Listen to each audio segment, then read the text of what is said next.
नमस्कार दोस्तों, मंच पर आपका बहुत बहुत स्वागत है। आज मंच पर हमारे मेहमान हैं वरिष्ठ पत्रकार, लेखक अशोक टंडन।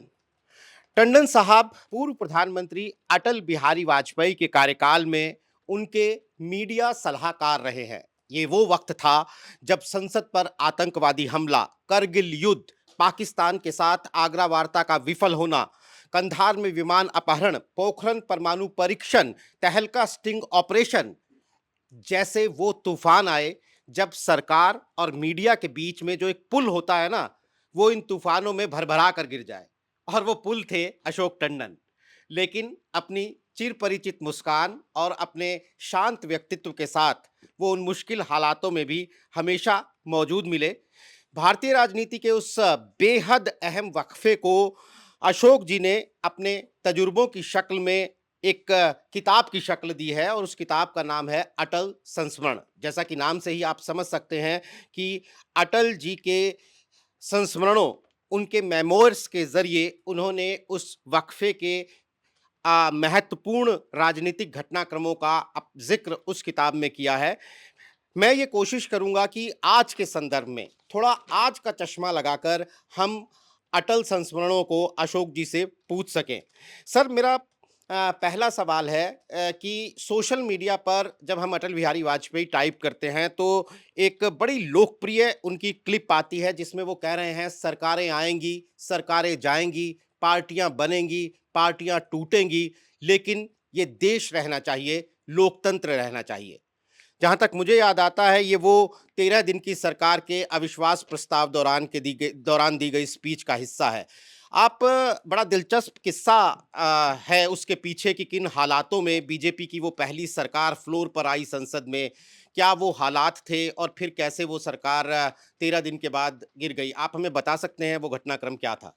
सबसे पहले तो जो आपने अभी उनके भाषण का अंश सुनाया, मैं उसका संदर्भ बताना चाहूँगा। हुँ, जब अटल जी सदन में खड़े हुए अविश्वास प्रस्ताव के लिए, तो उस समय सदन में विपक्ष की ओर से ये आवाज़ें उठ रही थी, खरीद फरोश हो रही है, हॉर्स ट्रेडिंग हो रही है, हुँ, हुँ। ऐसे ऐसे जब ये तो तब अटल जी ने ये कहा था कि मेरे पर ये आरोप लगाए जा रहे हैं कि मैं भी खरीद फरोश के द्वारा, हॉर्स ट्रेडिंग के द्वारा सरकार बनाने की कोशिश कर रहा हूँ।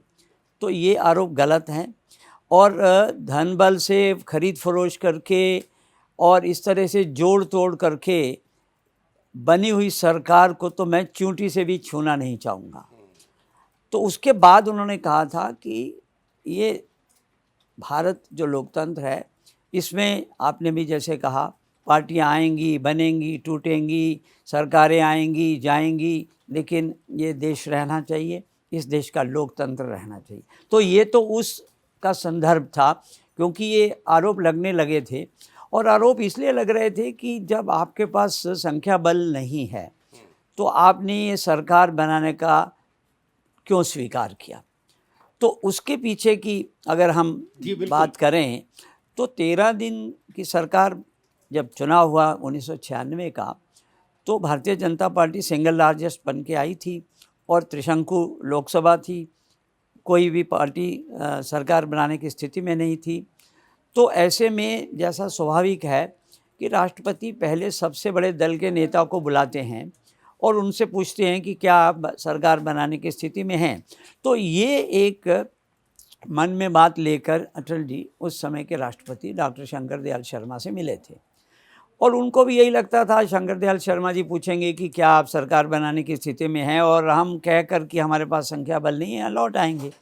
लेकिन वहाँ डॉक्टर शंकर दयाल शर्मा ने तो उनको एक लिफाफे, बंद लिफाफे में प्रधानमंत्री नियुक्त करने का पत्र पकड़ा दिया। अब ये अपने आप में एक विचित्र बात थी। और अब वो पत्र में लिखा था, you are hereby appointed as the prime minister of India, और उसमें बाद में कहा कि आप 15 दिन में अपना बहुमत सिद्ध कीजिए। अब ऐसी स्थिति में अटल जी वो पत्र लेकर वापस आए और अपनी पार्टी के नेताओं के साथ, जैसा स्वाभाविक था, विचार विमर्श हुआ और उसमें सबका मानना था कि कोई मतलब नहीं है हमको सरकार बनाने का, हमारे पास संख्या बल नहीं है, तो हमें ये ठुकरा देना चाहिए। उस समय प्रमोद महाजन, जो उस समय बड़े यंग नेता थे, बड़े डायनेमिक थे। उन्होंने उस जो सभा थी वरिष्ठ पार्टी के नेताओं की, उसमें कहा कि हम लोगों के ऊपर तो एक ठप्पा लगा हुआ है कि हम तो विपक्ष की पार्टी हैं, ये यानी हम सत्ता में आ ही नहीं सकते हैं, और इस कारण लोग भी मानकर बैठे हैं कि भारतीय जनता पार्टी तो विपक्ष की पार्टी है। तो उनका ऐसा कहना था कि क्यों ना हम इस बार एक ऐसा कदम उठाएं और सरकार बनाएं। ज़्यादा से ज़्यादा क्या होगा, हम अविश्वास प्रस्ताव हार जाएंगे, हमारी बदनामी भी होगी, लोग भी हंसेंगे, कहेंगे। लेकिन मुझे लगता है कि ये जो हम पर टैग लगा हुआ है कि हम सदा विपक्ष की पार्टी हैं, इसको, इस जिंक्स को हम एक बार तोड़ें और सरकार बनाएं। फिर चाहे हम बहुमत सिद्ध ना कर पाएँ, कोई हमारे साथ आए ना आए, लेकिन एक बार हमको ये कर देना चाहिए। अब उस पर उस बैठक में गर्मा गर्मी भी हुई जैसा, लेकिन अल्टीमेटली सब लोगों को लगा कि प्रमोद महाजन की बात को एक बार मान लिया जाए। तो वो 13 दिन की सरकार इन परिस्थितियों में बनी। बाकी आपको पता ही है, अटल जी तो अविश्वास प्रस्ताव अपने भाषण के बाद सीधा राष्ट्रपति भवन जाकर त्यागपत्र दे दिया था। तो ये कुल मिलाकर जो प्रकरण था, और ऐसा एक राजनीतिक विश्लेषक के तौर पर मेरा भी ऐसा मानना है कि जब वो जिंक्स टूटा, उस समय तक 13 दिन की सरकार के समय एक भी पार्टी और भारतीय जनता पार्टी के साथ आगे खड़ी नहीं हुई।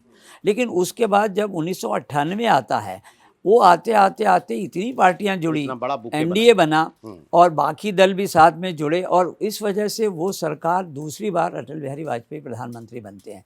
तो ये जो एक प्रकरण है, संस्मरण है, मैंने इसलिए उसमें लिखा कि वो प्रमोद महाजन की जो भूमिका थी, जिसको बाद में तो बहुत सराहा गया, लेकिन उस समय उसका एक विरोध भी हुआ था। बिल्कुल। अटल बिहारी वाजपेयी की एक और बड़ी स्टेटमेंट है जिसका कहावत की तरह इस्तेमाल होता है, कोई भी कर लेता है, कि ना टायर हूँ ना रिटायर हूँ। आपने अपनी किताब में एक चैप्टर लिखा है अटल और संघ। आजकल मौजूदा सरकार के संदर्भ में भी संघ के साथ रिश्तों की बड़ी चर्चा होती है। मैं आपसे जानना चाहता हूं कि अटल बिहारी वाजपेयी के संघ के साथ क्या रिश्ते थे, खासतौर पर पूर्व सरसंघचालक के.एस. सुदर्शन के साथ उनके गरम नरम रिश्तों की बड़ी बातें होती हैं।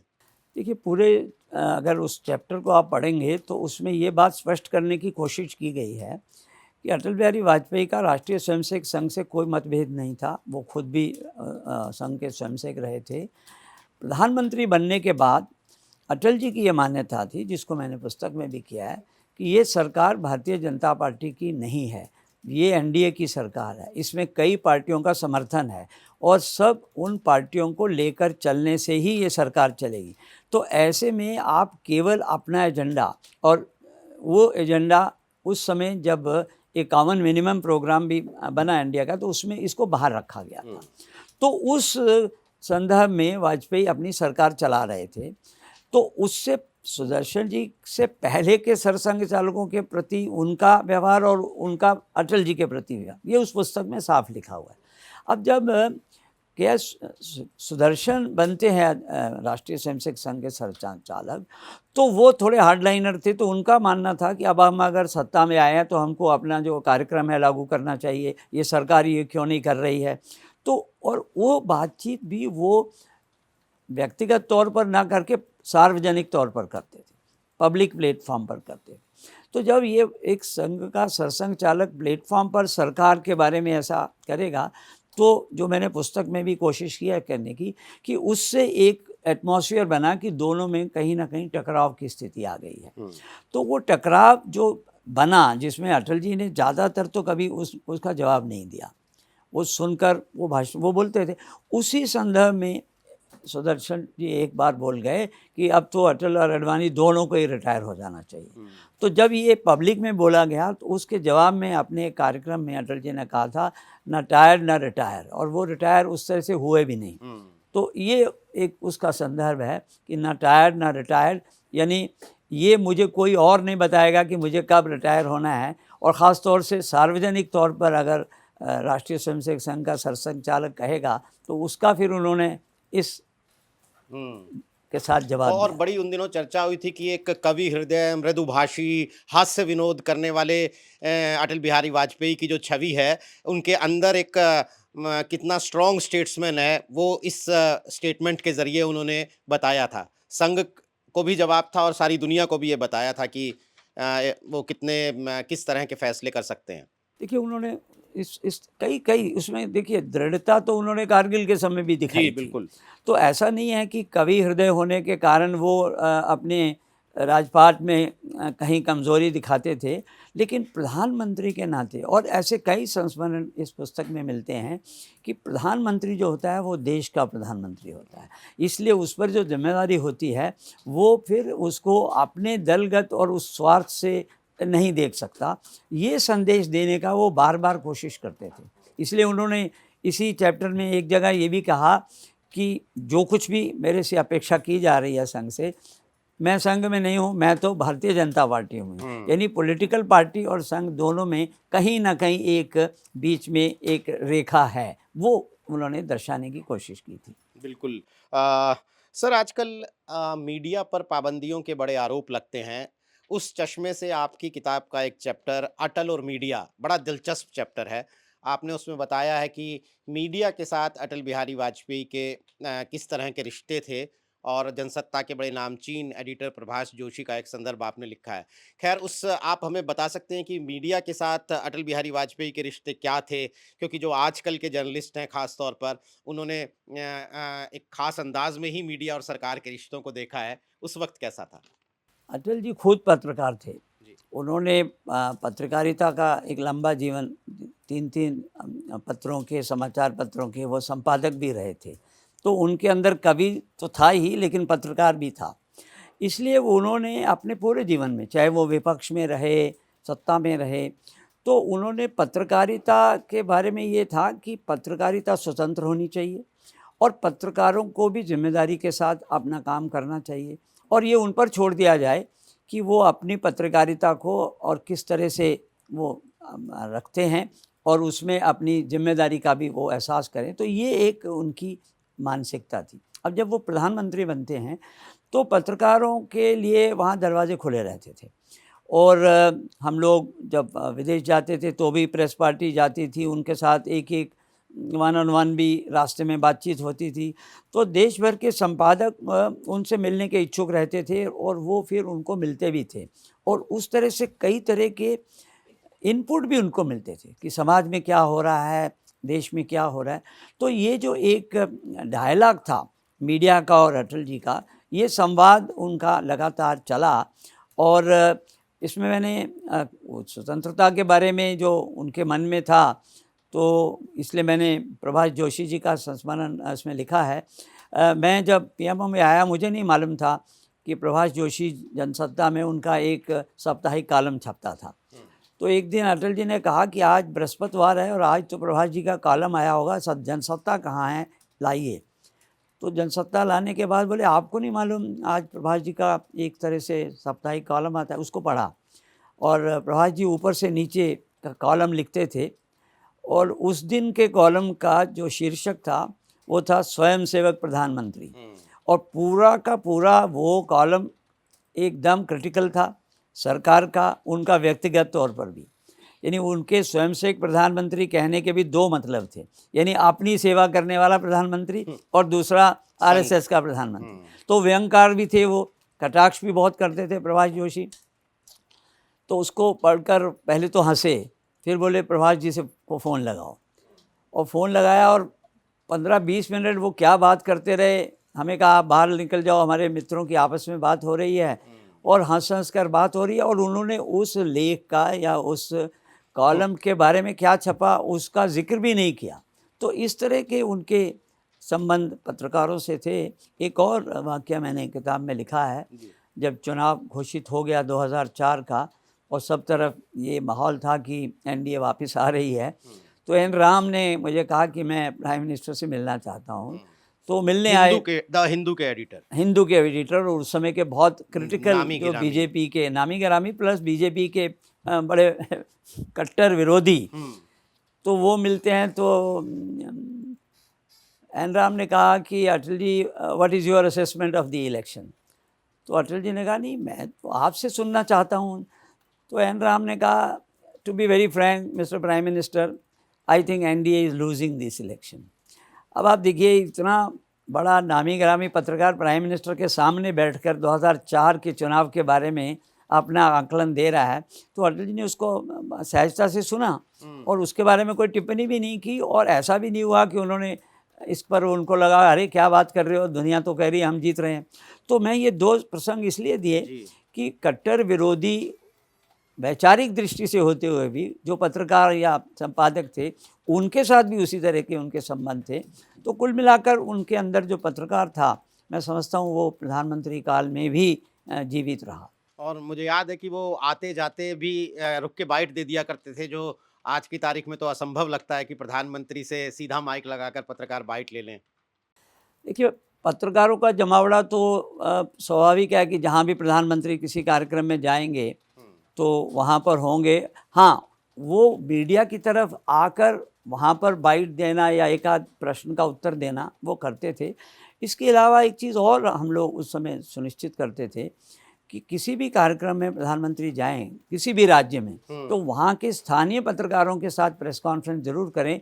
दिल्ली में करें ना करें, क्योंकि दिल्ली की प्रेस कॉन्फ्रेंस तो हमने नरसिम्हा राव जी के समय देखी थी, वो तीतर बीतर हो जाती थी। तो इसलिए क्षेत्रीय पत्रकारों के साथ हर समय मीडिया से बात ज़रूर करते थे। और ये भी एक था कि लोगों को अपनी बात कहने का अवसर मिलता था, मीडिया को अपने सवाल पूछने का अवसर मिलता था। तो बड़ा सहज एक तरह से संबंध था मीडिया के साथ। कभी कोई ऐसी अड़चन वाली बात आई नहीं। नहीं, बिल्कुल सर, हम भी जब स्टेट्स में जाते हैं तो पुराने पत्रकार मिलते हैं जिनके पास ये किस्से होते हैं कि फलानी लखनऊ में ख़ास तौर पर, भोपाल में ख़ास तौर पर, कि फलानी प्रेस कॉन्फ्रेंस में मैंने अटल जी से ये पूछा था तो उन्होंने ये जवाब दिया था।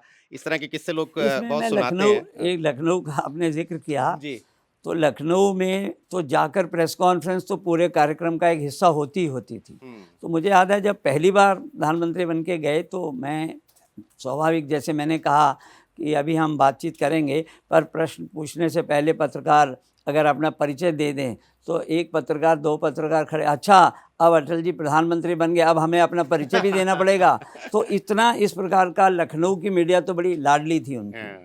एक बात और सर, आपने शायद किताब में ये पहली बार इसका जिक्र आपकी किताब के ज़रिए आया है। ये बड़ी चर्चा भी होती थी कि प्रधानमंत्री पद से हटने के बाद अटल बिहारी वाजपेयी जिसे कहते हैं कि ऑफ़िस से सीधे घर चले गए और उसके बाद फिर उन्होंने वहीं पे जीवन गुज़ारा। आपकी किताब में एक ज़िक्र है कि एक समय अटल बिहारी वाजपेयी के राष्ट्रपति बनने की चर्चा थी। क्या वो वाक़ई वो सिर्फ़ ऐसे ही सड़क पर पत्रकारों के बीच में थी या वो सियासी गलियारों में भी थी? पावर कॉरिडोर्स में भी उसे लेकर कोई सॉलिड चर्चा थी और कोई घटनाक्रम है उससे जुड़ा हुआ? ये उस समय की बात है जब एनडीए अपने राष्ट्रपति के उम्मीदवार का चयन कर रही थी, जो बाद में डॉक्टर कलाम हुए। जी। उन दिनों में कई तरह की चर्चा थी। उसमें ये भी था कि कुछ लोगों का ऐसा मानना था कि डॉक्टर पीसी अलेक्जेंडर जो महाराष्ट्र के गवर्नर हैं उनको हम अपना उम्मीदवार बनाएं। मैंने पुस्तक में भी लिखा है कि हमारे में से ही एक साथी थे जो उनको कह रहे थे कि अटल जी के साथ मेरी बातचीत है। उनका तर्क ये था कि अगर हम एक क्रिश्चियन को राष्ट्रपति बनाएंगे तो सोनिया गांधी का रास्ता बंद हो जाएगा, क्योंकि देश में प्रधानमंत्री और राष्ट्रपति दोनों क्रिश्चियन नहीं हो सकते। लेकिन अटल जी ने इस तर्क को कभी स्वीकार नहीं किया, माना भी नहीं, और बाद में जो सामने आया उससे और स्पष्ट हो गया। दूसरे उम्मीदवार के तौर पर चल रहे थे उस समय के उपराष्ट्रपति कृष्णकांत जी। तो ये दो नाम चर्चा में बहुत थे। लेकिन पार्टी में एक ये चर्चा थी कि हमारे पास बहुमत है, हम लोग क्यों ना भारतीय जनता पार्टी का अपना एक राष्ट्रपति बनाएं। मैं समझता हूँ ये भी कोई बड़ी स्वाभाविक ही बात है। लेकिन उसमें से एक ये चर्चा निकली कि क्यों ना अटल जी अब राष्ट्रपति बन जाएं। तो अटल जी राष्ट्रपति बन जाए तक की तो बात हो रही थी, लेकिन स्वाभाविक ये था कि अगर अटल जी राष्ट्रपति बनेंगे तो आम बात है कि फिर प्रधानमंत्री तो अडवाणी जी को बनना होगा। लेकिन अटल जी ने इस सुझाव को नहीं माना। उसके पीछे का जो तर्क है, मेरा ये मानना है और मैंने इस बार लिखा भी इसलिए है कि वो तर्क जो दिया वो बहुत महत्वपूर्ण है। वो भारत के संसदीय लोकतंत्र के लिए और आने वाले जो भी मीडिया के हमारे पत्रकार जनरेशन है या जो लोग पॉलिटिक्स में हैं उनके लिए बहुत महत्वपूर्ण है। तो उन्होंने कहा और हम लोगों के सामने कहा कि भारत के संसदीय लोकतंत्र प्रणाली में प्रधानमंत्री जो होता है वही देश का नेता होता है, सर्वमान्य नेता होता है और पॉपुलर लीडर भी होता है। और वो जनता के द्वारा बहुमत से चुना जाता है, सांसदों के द्वारा, तो उसको जनता बहुमत देती है, उसको या उनके अलायंस को, तो वो उसके द्वारा वो प्रधानमंत्री बनते हैं और देश का लोकप्रिय नेता होता है। ऐसे बहुमत का लाभ उठाकर अगर कोई लोकप्रिय प्रधानमंत्री राष्ट्रपति बनेगा जी। तो भारत की संसदीय लोकतंत्र प्रणाली में ये एक बड़ी गलत परंपरा होगी। और ये गलत परंपरा इसलिए होगी कि संविधान में जो शक्तियां प्रधानमंत्री के पास हैं, राष्ट्रपति बड़ा सीमित दायरे में काम करते हैं। जैसा कि संविधान में लिखा हुआ है, the president shall act on the aid and advice of the council of minister. तो सर्वशक्तिमान कौन हुआ संविधान में? प्रधानमंत्री। और वही एक व्यक्ति जब राष्ट्रपति पद पर जाकर बैठेगा तो उसमें कई तरह की समस्याएं खड़ी हो सकती हैं। इसलिए ये परंपरा गलत है और मैं इस परंपरा का हिस्सा बनने वाला आखिरी व्यक्ति होऊंगा। मेरा ये मानना है कि ये जो तर्क है, और बल्कि उन्होंने यहाँ तक भी कहा कि अगर ऐसी परंपरा बनी तो आगे चलकर ये लोकतंत्र के लिए भी खतरा हो सकती है, क्योंकि संसदीय लोकतंत्र हमारा ब्रिटेन प्रणाली पर है। वहाँ पर जो किंग और क्वीन हैं वो प्रधानमंत्री को अपॉइंट करते हैं जब उनको मैंडेट मिलता है। तो इसलिए ये नहीं होना चाहिए, ये परंपरा गलत होगी, ये तर्क था उनका। बिल्कुल, बड़ी ही आदर्श बात है। ख़ास तौर पर राजनीति को तो बड़े इस चश्मे से देखा जाता है कि राजनीति के अंदर तो सिर्फ़ साजिशें और चालबाज़ियाँ ही होती हैं। मेरा सवाल सर, एक अटल जी के सरकार के समय में जो एक ऐसी घटना घटी, कांधार विमान अपहरण किया, हाईजैक किया आतंकवादियों ने, वो एक ऐसी क्राइसिस थी सर जिसके ऊपर पूरे देश की निगाहें थीं और उस क्राइसिस से जुड़े कुछ एक नाम आज भी देश के महत्वपूर्ण पदों पर हैं। लगातार हम लोग उस बारे में बात करते रहते हैं। वो समय कैसा था? आपकी आंखों देखी कैसी थी? उस वक्त को आप लोगों ने कैसे डील किया? अटल बिहारी वाजपेयी की पहली प्रतिक्रिया क्या थी? और जब तक हमारे यात्री देश के नागरिक छूट नहीं गए तब तक वो किस मनोदशा में रहे? जरा इसके बारे में कुछ कहानी बताइए सर। आपने ठीक कहा, वो एक विचित्र स्थिति थी, बहुत बड़ी चुनौती थी देश के सामने और सरकार के सामने भी थी, प्रधानमंत्री के सामने भी थी। लेकिन जितनी भी चुनौतियों का जिक्र शुरू में किया गया जो अटल जी के प्रधानमंत्री काल में आई, उन सब चुनौतियों को उन्होंने बड़ी सहजता से उन चुनौतियों का सामना किया और उसमें से निकले। तो उसी तरह की चुनौती प्रकरण जो आपने कहा, अपहरण वाली बात है, तो किसी भी सरकार के लिए ये कोई बहुत अच्छी बात तो नहीं है, लेकिन फिर भी, लेकिन अंत में जो आप जानना चाहते हैं, उनकी प्रतिक्रिया व्यक्तिगत तौर पर ये थी कि हमें पहल अपने यात्रियों की जान बचाने की करनी चाहिए। हमारे यात्रियों की जान सबसे महत्वपूर्ण है, बाकी उसका जो खामियाजा हमें और देश को भुगतना पड़ेगा वो हम बाद में देख लेंगे। लेकिन उस समय ये, अगर मीडिया में भी बड़ी स्पेकुलेशन थी कि कहीं हमारे जो कोई जाएंगे कमांडोज और जाकर हवाई जहाज़ को घेर लेंगे और उसमें फिर चाहे जितने मर्जी लोग मारे जाएं, तो वो उन्होंने स्वीकार नहीं किया। उनका कहना था कि हम कहीं चाहे आज ये दिखें कमज़ोर पड़ते हुए, झुकते हुए, लेकिन पहली प्राथमिकता हमारी अपने यात्रियों की जान बचाना है, जो हुआ भी और वो किया गया था। नहीं सर, सही बात है। पहली प्राथमिकता तो थी कि हमने लोगों को बचाना, उसकी अलग अलग इंटरप्रिटेशन बाद में करते रहो, आगे भी होती रहेंगी। लेकिन मेरा सवाल ये है सर कि अटल बिहारी वाजपेयी जब इस देश का नेतृत्व कर रहे थे और जब सरकारें बनने बिगड़ने का दौर थे, तो विपक्ष उनको कहता था कि अटल जी बड़े अच्छे आदमी हैं, बस गलत पार्टी में हैं। उन्होंने बयान दिया संसद में, उन्होंने कहा कि इस अच्छे अटल जी का क्या करोगे भाई।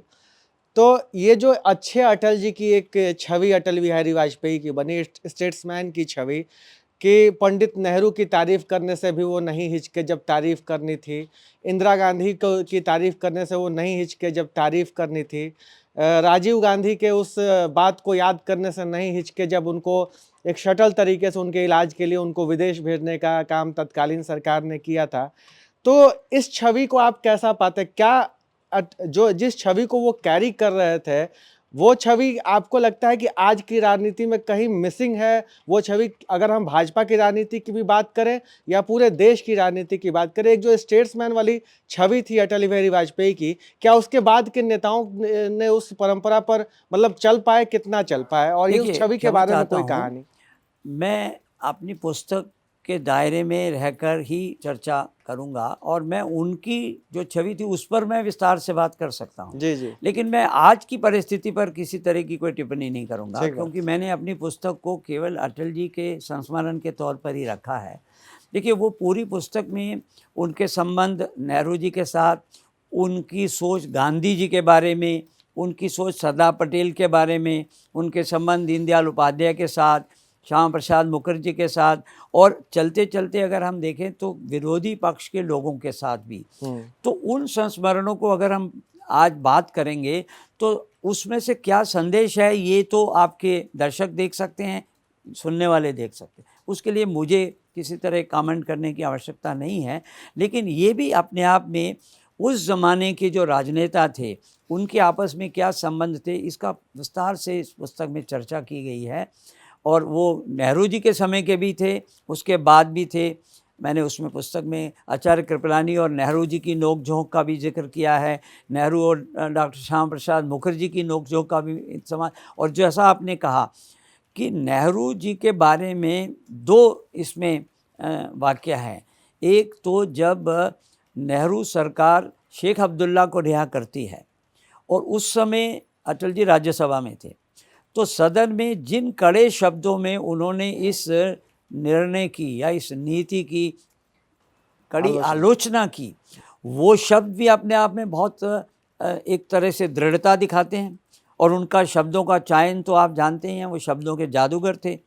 तो किन कड़े शब्दों में उन्होंने नेहरू सरकार की निंदा की। लेकिन उसके थोड़े ही समय बाद जब नेहरू जी का देहांत होता है तो उसी राज्यसभा में जिन शब्दों में उन्होंने पंडित जवाहरलाल नेहरू को श्रद्धांजलि दी, वो भी अपने आप में एक मिसाल है। उस प्रकार की कोई श्रद्धांजलि मैं समझता हूँ अच्छे से अच्छा पत्रकार लेखक पहले से तैयार करके अपने किसी नेता को भी दे तो भी वैसी शब्दावली का वो नहीं कर सकता। तो ये उदाहरण है। उसके बाद भी पुस्तक में मैंने कई जगह लिखा है कि विपक्षी नेताओं के साथ उनके कैसे संबंध थे। अब देखिए, दो प्रसंग, जी। पूर्व प्रधानमंत्री थे अटल जी और पूर्व राष्ट्रपति थे डॉक्टर आर वेंकट रमन।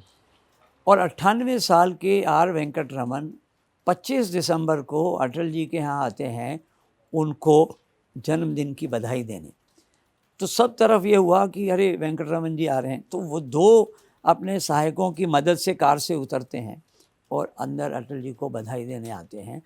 तो वहाँ सब लोगों ने कहा कि वेंकट रमन जी, आपने क्यों तकलीफ़ की, आप स्वयं ठीक नहीं हैं। तो जो बात उन्होंने कही, 98 साल का पूर्व राष्ट्रपति एक पूर्व प्रधानमंत्री को कहता है, I could not resist myself from wishing a happy birthday to my dear friend. अब वो भी पूर्व थे और ये भी पूर्व थे, तो किस बात पर उनको। और 98 साल के वेंकट रमन जी 25 दिसंबर को आते हैं और जनवरी के अंत आते आते उनका देहांत भी हो जाता। तो क्या चीज़ थी ऐसी। तो ये भी एक उस तरह के संबंध दिखा। एक और प्रसंग मैंने पुस्तक में लिखा है, सीपीएम के सबसे बड़े stalwart leader Somnath Chatterjee, great parliamentarian. Atal ji पूर्व प्रधानमंत्री हैं, सोमनाथ चटर्जी यूपीए रिजीम में स्पीकर बनते हैं लोकसभा के, और वो अटल जी को मिलने आते हैं। अटल जी उनको बधाई देते हैं कि आप लोकसभा के अध्यक्ष बने तो बधाई हो। सोमनाथ चटर्जी क्या कहते हैं, किसको कह रहे हैं, भारतीय जनता पार्टी के नेता को, पूर्व प्रधानमंत्री को, sir I have been kicked up by my own party. आप सोच सकते हैं, सीपीएम का वेटरन लीडर अपने दिल की बात किससे कह रहा है। तो इस तरह के आपको कई वहाँ संस्मरण मिलेंगे। उसमें शरद पवार वाला भी एक मैंने किस्सा उसमें लिखा है। तो कुल मिलाकर उनकी राजनीति जो थी या उस समय के राजनेताओं की राजनीति थी, उसमें व्यक्तिगत संबंध बहुत मायने रखते थे। सदन में आप एक दूसरे को जितना मर्जी आलोचना कीजिए, नीतियों के बारे में बोलिए, लेकिन आपसी संबंध जो है उसमें सोनिया गांधी वाला प्रसंग भी मैंने उसमें लिखा है, इसी मैं आपके सवाल में उसको भी सुना सकता हूँ कि जब सदन पर हमला चल रहा था आतंकवादी, और हम सब लोग अटल जी के साथ बैठकर उनके निवास स्थान पर टेलीविज़न पर देख रहे थे कि हमारे सुरक्षाकर्मी कैसे जूझ रहे हैं, तो सोनिया गांधी जी का फ़ोन आता है और वो इंग्लिश में कहती हैं, mister prime minister, I hope you are safe, you are hope I am worried about your safety. तो उसके जवाब में अटल जी कहते हैं, सोनिया जी मुझे आपकी चिंता हो रही है, कहीं आप भी तो संसद भवन में नहीं फंसी हुई हैं, अपना ध्यान रखिए। अब ये बहुत छोटी सी बात है, साधारण बात है, लेकिन नेता विपक्ष और प्रधानमंत्री एक दूसरे की सुरक्षा की चिंता करते हैं आतंकवादी हमले के दौरान।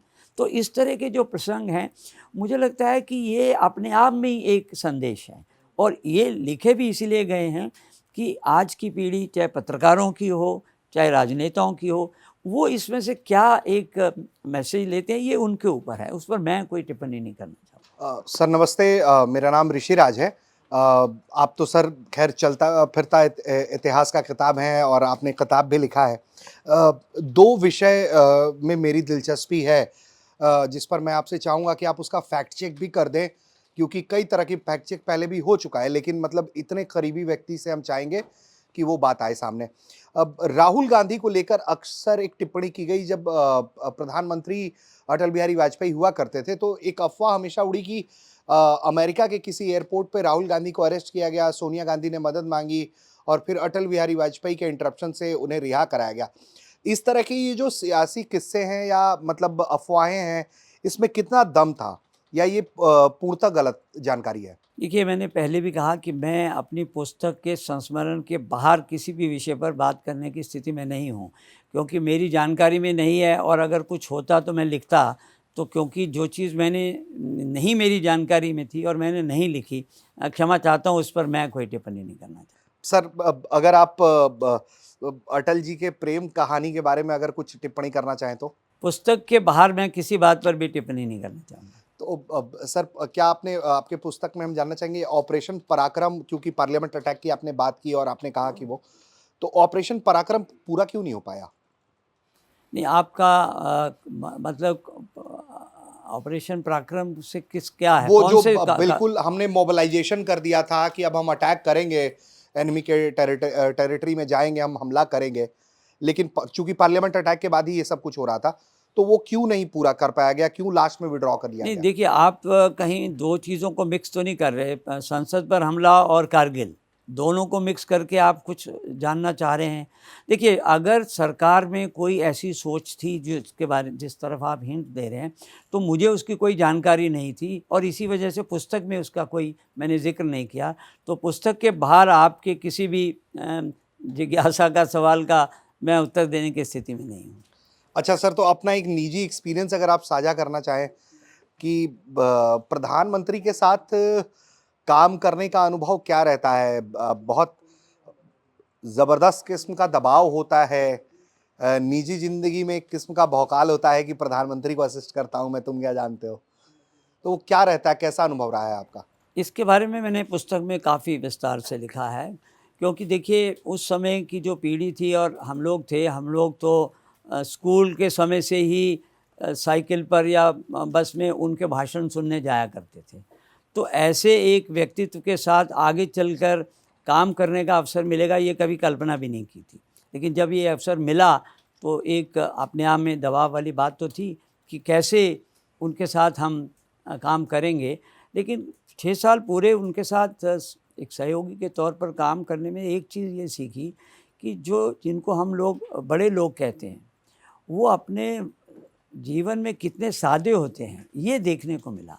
कहीं ऐसा एक बार भी महसूस नहीं हुआ कि हम बिल्कुल साधारण पत्रकार या व्यक्ति हैं और वो एक बहुत बड़े नेता हैं। तो बड़ी सहजता के साथ हम लोगों ने उनके साथ काम किया, और शायद एक ये भी कारण इसलिए भी था कि उनकी तरफ से हमें कभी ऐसा मौका नहीं मिला कि जब हम उनके सामने खुलकर बात ना करें। इसलिए हम उनसे खुलकर भी बात करते थे, और जहाँ कहीं हिम्मत जुटाकर कहीं कोई सुझाव भी अगर देना है पत्रकार के नाते या उनके जो मीडिया सलाहकार के नाते या सहयोगी के नाते, वो देने में जो हिचकिचाहट होती थी शुरू में, वो धीरे धीरे समाप्त भी हुई, और हम इसलिए उनके साथ खुलकर बात करते। तो कुल मिलाकर मैं कहूँगा कि उनका व्यक्तित्व भी ऐसा था और वो अपने सहयोगी, चाहे कोई भी साधारण सहयोगी भी हो, उन सब का सम्मान करते थे। अटल जी बहुत कम शब्दों में बात करते थे और जब व्यक्ति कम शब्दों में बात करता है तो उनकी बात को इशारों से समझना पड़ता था हम लोगों को, और वो एक सबसे बड़ा चुनौती होती थी कि वो क्या कहना चाहते हैं। तो उसको सुनकर समझकर फिर उसके अनुसार हम लोग काम करते थे। लेकिन पूरी जो टीम थी वो बड़ी सहजता के साथ उनके साथ काम करती थी। हम लोग उनके साथ बैठकर पिक्चर भी देखते थे और मनाली में जब वो छुट्टियों में जाते थे तो हम लोग भी साथ जाते थे, बैठकर शाम को चाय इकट्ठी पीते थे और पिक्चर तो हमने उनके साथ कई बार देखी। तो ये सब जो चीज़ें थी उसको चलते अगर हम इसको कुल मिलाकर अगर कहें तो बहुत ही मैं समझता हूँ ऐसा सौभाग्य था कि उनके साथ काम करने का अवसर मिला और उसके चलते जो इसी वजह से आज हम उनको याद भी कर रहे हैं, उनके बारे में चर्चा भी कर रहे हैं और ये सब कुछ पुस्तक में लिखने की हिम्मत भी जुटा पाए। सर एक आखिरी सवाल है, तो कभी कार्यकाल के दौरान डांट भी पड़ी आपको? देखिए अटल जी, मैंने जैसे कहा कि वो इशारों से ही बात करते थे। वो उनको कोई चीज़ नहीं पसंद थी तो वो चुप हो जाते थे और चुप्पी को डांट माना जाता था और फिर कोशिश करते थे कि गलती कहाँ हुई है, लेकिन उन्होंने प्रत्यक्ष रूप से कभी किसी को डांटा नहीं। और एक बात मैं इसलिए भी कह रहा हूँ कि मीडिया सहयोगी होने के नाते मुझे डांट इसलिए भी नहीं पड़ी क्योंकि उन्होंने कभी मुझसे पूछा ही नहीं कि कवरेज क्या हो रही है, क्यों नहीं हो रही है, क्या गलत छप रहा है। बल्कि मैंने एक पुस्तक में ये संस्मरण दिया है, जब कभी कोई खबर हमारे हिसाब से गलत छप जाती थी तो हम लोग कहते थे कि आज बहुत गड़बड़ हुई है कुछ report media section of the media में, तो हमें कुछ डैमेज कंट्रोल करना पड़ेगा। तो वो हंसते थे, ये डैमेज कंट्रोल क्या होता है, ये तुम लोग क्या डैमेज कंट्रोल कर, हमें भी कुछ सिखाओ, क्या होता है ये डैमेज कंट्रोल। यानी इस तरह का एक आपसी जो एक वातावरण में हम काम करते थे, तो डर वाली बात शुरू में ही धीरे धीरे समाप्त हो गई। और डांट का इसलिए सवाल नहीं पड़ता था कि वो उनका तो मानना था कि जो मीडिया लिखता है या मीडिया अपना काम करता है उसको अपना काम जिम्मेवारी से करना चाहिए, तो उस कारण कभी कोई ऐसी स्थिति पैदा नहीं हुई। सर राजनीतिक गलियारों में अक्सर ये इस बात का जिक्र होता रहा कि अटल जी ने इंदिरा गांधी को दुर्गा कहकर संबोधित किया था। कुछ अरसा पहले संसद में भी ये सवाल उठा था और वित्त मंत्री निर्मला सीतारमण ने इसका खंडन किया था कि ऐसी कोई बात नहीं थी।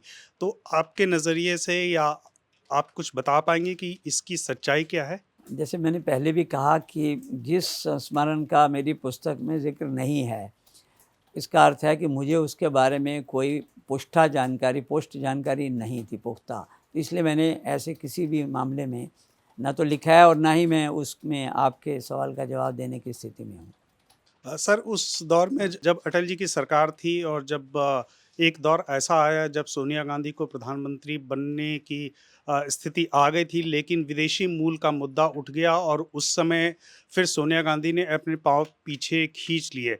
तो आप क्या ये बता पाएंगे कि उस समय सुषमा स्वराज उस विरोध का चेहरा बनी थी, तब अटल जी की क्या राय रही होगी? अटल जी की उस समय क्या राय रही होगी ये तो मैंने इसके बारे में चर्चा नहीं की, ना ही मुझे मालूम था। लेकिन वो एक वैकल्पिक सरकार क्यों नहीं बन पाई, क्योंकि ये जानने में अटल जी भी इच्छुक थे। तो उन दिनों में जो विपक्ष की गतिविधियां हो रही थी उस पर हम लोग नज़र रखे हुए थे, तो इसीलिए उस प्रसंग को मैंने लिखा है कि, और उसके लिए बढ़िया स्पष्ट रूप से भी लिखा है। जैसा हम जानते हैं कि सोनिया जी राष्ट्रपति को मिली थी के.आर. नारायणन को, और उनको 272 की लिस्ट दी थी और बाहर आकर मीडिया को भी कहा था। लेकिन उसके बाद आपने भी जैसा हिंट दिया कि समाजवादी नेता मुलायम सिंह यादव और शायद आरएसपी और फॉरवर्ड ब्लॉक के लोगों ने कह दिया कि हमको सोनिया जी मंजूर नहीं हैं। अब किस वजह से नहीं है उसमें हमें जाने की आवश्यकता नहीं है, लेकिन मैंने इसके पीछे जाकर जो जानकारी हासिल करने की कोशिश की और मैंने ये एक तरह से आरोप लगाया है कि उस समय हरकृष्ण सिंह सुरजीत जो सीपीएम के बहुत विद्वान नेता थे, जिन्होंने थर्ड फ्रंट की सरकार बनाने में भी बहुत काम किया था, उन्होंने ही सोनिया गांधी को ये समझा कर कि हमको वाजपेयी सरकार गिरानी चाहिए और स्वाभाविक भी है कि विपक्ष का काम है, और गिराने के बाद आप ही जाइए और आपके पास तो संख्या बल है, और उन्होंने संख्या बल उनको दिया भी। लेकिन मैंने जो आरोप लगाया है कि मुलायम सिंह यादव को भी वही कह रहे थे कि आप ही सोनिया गांधी का विरोध करो। इस पर विवाद है, बहुत पत्रकार कह रहे हैं कि मुलायम सिंह अपने ही कहने पर गए थे वगैरह वगैरह। लेकिन जब ये मुलायम सिंह यादव और इन लोगों ने मना कर दिया तो स्वाभाविक है कि सोनिया गांधी को बहुत बुरा लगा, उनके साथ एक तरह से विश्वासघात हुआ, क्योंकि उनको तो जो 272 थे उसमें तो समाजवादी पार्टी के सांसदों का नाम भी थे। तो इस बात का उन पर गहरा उनको दुख भी हुआ। लेकिन मैंने जो एक थ्योरी इसमें दी है कि सोनिया गांधी के न प्रधानमंत्री बनने के बाद भी एक वैकल्पिक सरकार बनाने का कोशिश हो रही थी, और उस कोशिश के पीछे हरकृष्ण सिंह सुरजीत ज्योति बासु को प्रधानमंत्री बनाना चाहते थे।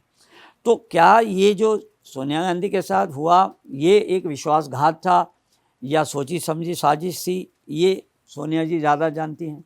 लेकिन ज्योति बासु को प्रधानमंत्री बनाने का जब प्रयास हुआ तब सोनिया जी ने एक स्पष्ट स्टैंड लिया कि अब हम गैर कांग्रेसी प्रधानमंत्री वाली सरकार, किसी सरकार का समर्थन नहीं करेंगे। तो जो कोशिशें हो रही थी ज्योति बासु को बनाने की, या अगर सीपीएम की सेंट्रल कमेटी ज्योति बासु को बनने से मना करती जैसा उन्होंने 96 में किया था, तो भी विकल्प उनके पास थे। लेकिन कोई वैकल्पिक सरकार नहीं बनी, क्योंकि पहले प्रयास में सोनिया गांधी को प्रधानमंत्री नहीं बनने दिया गया। और उन्होंने फिर बाद में जो पोजीशन ली कि अब कोई भी सरकार जिसमें कांग्रेस प्रधानमंत्री नहीं है, हम उसका समर्थन नहीं करेंगे। इसके चलते ही कोई वैकल्पिक सरकार नहीं बनी और अटल जी की सरकार केयर टेकर रही, और फिर चुनाव हुए और वो फिर से जीत कर आए। तो क्या इसका कभी विश्लेषण पार्टी के अंदर या आपके अपने नज़रिए से कि इंडिया शाइनिंग का नारा जो है वो 2004 तक कितना चला और अटल आडवाणी की जोड़ी जो है वो देश में सुपरहिट जोड़ी बन गई, उसके बावजूद अचानक से 2004 के चुनाव में बीजेपी की सरकार, एनडीए की जो सरकार थी वो भरभरा कर गिर गई और फिर अगले 10 साल तक वो वापसी नहीं हो पाई? मैं इस पर टिप्पणी इसलिए नहीं करूंगा क्योंकि मैंने अपनी पुस्तक में इसके बारे में कोई चर्चा नहीं की। लेकिन मैंने एक चीज़ की जो चर्चा की है वो बड़ी महत्वपूर्ण है।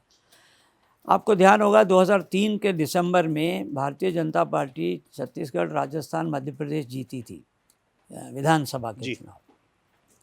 पार्टी में ये एक जोश था कि अब हम अगर जल्दी चुनाव करा लेते हैं तो हमारी जीत सुनिश्चित है। और उसके बाद उसी के लिए हैदराबाद में पार्टी की कार्यकारिणी हुई थी, जिसमें ये निर्णय हुआ था कि हमको चुनाव जल्दी करवाना है। और उस समय जैसा मैंने कहा माहौल ऐसा था पूरे एनडीए में। लेकिन अटल जी उसके बारे में कुछ नहीं बोले थे वहाँ, और निर्णय हुआ कि हम चुनाव 6 महीने पहले कराएंगे, जो हुए भी। हमने रास्ते में जब विमान से लौट रहे थे तो अटल जी से ये पूछा था कि अटल जी आप वहाँ पर चुप क्यों रहे? आपको तो मालूम है कि मई में जो चुनाव होता है तो बहुत गर्मी होती है, और उस समय अटल जी 80 से कुछ 5-6 महीने ही कम थे, तो ये कोई एक अच्छा समय नहीं था चुनाव करवाने का, तो आप क्यों चुप रहे? अब आप एक तरह से आपने जल्दी चुनाव क्यों मान लिया? तो उसका जो उन्होंने उत्तर दिया वो बहुत महत्वपूर्ण है। उन्होंने कहा था कि अगर मैं कहता तो सब लोग मेरी बात मान लेते और चुनाव समय पर ही होते, क्योंकि उस समय चुनाव अक्टूबर में हुआ करते थे। लेकिन अगर हम समय पर चुनाव करवाते और हार जाते तो सब लोग ये कहते वाजपेयी ने अपने 6 महीने के प्रधानमंत्री काल के लालच में जीती हुई पार्टी का इलेक्शन हरवा दिया। अब चुनाव जल्दी भी होता है और एनडीए फिर भी हारती है, तो जो आप बात कर रहे हैं तो उस हार का ठीकरा वाजपेयी जी के नेतृत्व पर नहीं फोड़ा गया, वाजपेयी जी के प्रधानमंत्रित्व पर भी नहीं फोड़ा गया। तो जो भी उस समय मीडिया में बात सामने आई कि किस वजह से हारे, वो मैं उसका उत्तर नहीं देता।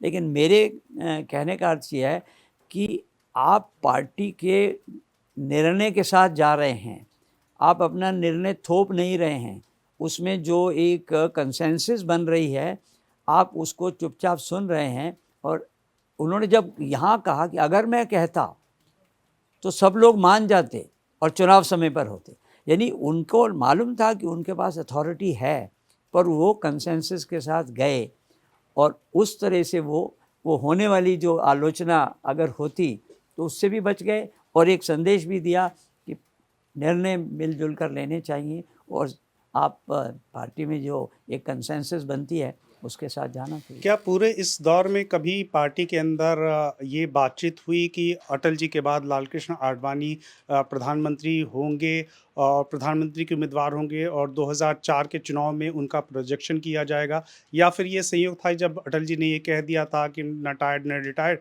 आडवाणी जी के नेतृत्व में प्रस्थान?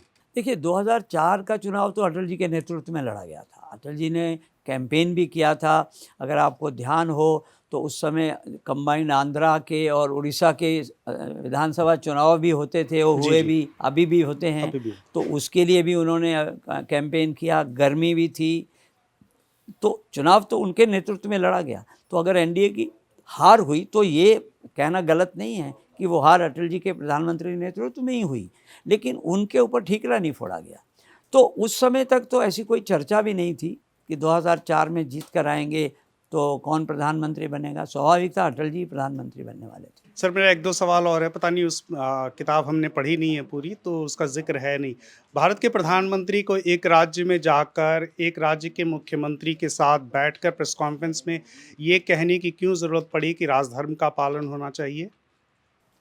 देखिए इस पर भी मैंने कोई टिप्पणी पुस्तक में नहीं की, तो इसलिए फिर क्षमा चाहता हूँ, क्योंकि मैं पुस्तक के बाहर जाऊँगा तो फिर पंडोरास बॉक्स खुल जाएगा और बहुत सारे विषयों पर मुझे बोलना पड़ेगा जिसके बारे में मैं सक्षम नहीं हूँ। ठीक है, एक आखिरी सवाल, 2004 के जब अटल जी के नेतृत्व में चुनाव लड़ा जा रहा था, उसी समय गांधी परिवार से राहुल गांधी की भी राजनीति में फॉर्मल एंट्री हो रही थी, तो आप उसके बारे में कुछ बताना नहीं, चाहेंगे? मैं उसके बारे में भी कोई चर्चा पुस्तक में नहीं की।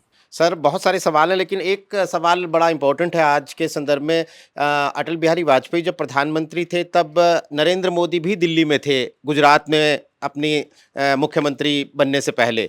तो नरेंद्र मोदी के साथ अटल बिहारी वाजपेयी का किस तरह के रिश्ते थे, या कोई किस्सा आपको याद आता हो? बिल्कुल, पुस्तक में पूरा एक चैप्टर है। जी। जब गुजरात में भूकंप आया था, आपको ध्यान होगा, तब नरेंद्र मोदी दिल्ली में भारतीय जनता पार्टी के संगठन मंत्री थे। तो मुझे याद है 26 जनवरी का दिन था, तो हम लोग परेड में बैठे हुए थे जब भूकंप आया था। तो घर पहुंचकर सबसे पहला काम तो अटल जी ने गुजरात के मुख्यमंत्री केशुभाई पटेल को फ़ोन करके उनको केंद्र की पूरी सहायता का सहयोग दिया था। लेकिन उसके तुरंत बाद उन्होंने नरेंद्र मोदी को फ़ोन करके बुलाया था और कहा था कि नरेंद्र भाई आप तुरंत निकलिए और गुजरात जाइए, और वहाँ पर जो भी राहत का काम है उस सब को आप कोऑर्डिनेट कीजिए।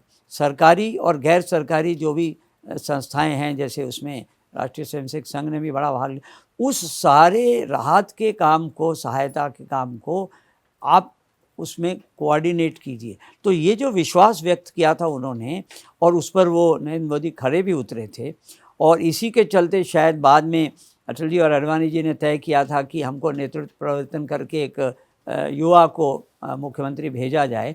तो वो ये प्रसंग पूरा इसमें है। और उसके बाद भी मैंने ये भी लिखा है कि जब अटल जी प्रधानमंत्री नहीं रहे और स्वास्थ्य भी ठीक नहीं रहता था, तो नरेंद्र मोदी जब जब दिल्ली आते थे, और हम लोग उनके पूर्व प्रधानमंत्री निवास पर भी मैं 2004 से 2009 तक रहता था, तो सबसे पहले एयरपोर्ट से आने के बाद वो पहले अटल जी के घर आते थे और फिर आडवाणी जी के घर भी जाते थे। और जब एक स्थिति थी जब अटल जी वेंटिलेटर पर थे, तो नरेंद्र मोदी स्पेशली आए दिल्ली, और 2 से 3 घंटे एम्स में हम लोगों ने देखा वो वहाँ बैठे रहे थे। और उससे भी ज़्यादा बड़ा प्रमाण अगर उनके संबंधों का अगर हमको देखना है, कि उन्होंने प्रधानमंत्री बनने के बाद भारत रत्न दिया अटल जी को, जो कि बहुत लॉन्ग ओवर ड्यू था, लेकिन उनकी अपनी पार्टी के प्रधानमंत्री ने दिया। उनके नाम पर कई योजनाएं रखी, और उनके जन्म दिवस को सुशासन दिवस के तौर पर मनाने का शुरुआत की 2014 से, जो आज भी चल रही है।